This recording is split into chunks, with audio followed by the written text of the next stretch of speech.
Alright, so this is a $1,000 gaming PC build. So hey, if you really want to see this gaming PC coming to life, or you want to see a video about it, building it myself, please press on that like button, subscribe, and check out the links in the description, because this really gives me a ton of help, and this is the only way that you can support me, guys. So without wasting any more time, we're looking at the Ryzen 5 5600 CPU and the RTX 4070 gaming PC build. Will this CPU GPU combo be a bit of a bottleneck? We will find out in the next video, but in that video we are looking at the PC build and how would I build it. So for the CPU, we're looking at the Ryzen 5 5600. This is a 6-core 12-threaded CPU. This is a 3.5 GHz CPU that turbos all the way up to 4.3 or 4.4 GHz, I believe. So yeah, it's not like the X CPU version, but it's around the same CPU. Once you do overclocking, you will find it around the same clocks compared to the 5600X, so there isn't that major disadvantage. And this is what we're doing. We are going to overclock this CPU if we found any bottlenecking. So we're looking at the ID Cooling SE214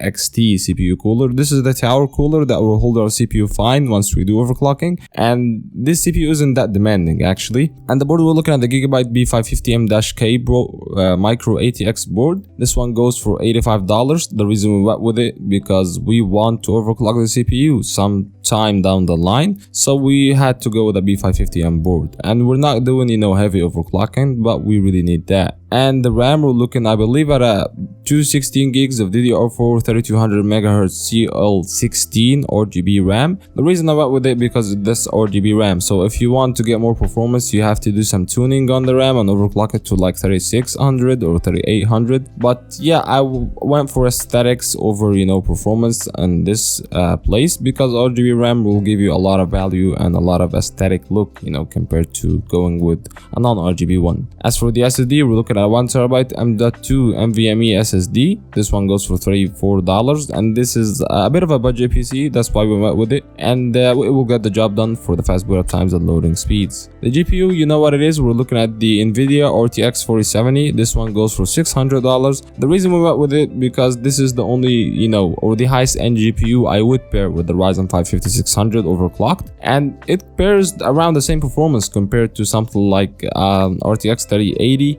RX 6950 XT, but I wouldn't actually bet on it. If you decided to turn on ray tracing, it's actually faster, but you are getting all the NVIDIA features like the event encoder and the AV1 instruction and the LSS3 in a lot of games. And the most important thing, this is a more power efficient GPU, and it's a 12 GB GPU when it comes to VRAM, so will give you really good performance when it comes to 1440p gaming. And I've never been a fan of this GPU. If I decided to make a PC for this build, I would go with the RTX 3080, because it's around, I believe, $200 cheaper, and I don't have that much money. But if you have the money, you can go with the RTX 4070. It's not a bad option, but it's not the best option.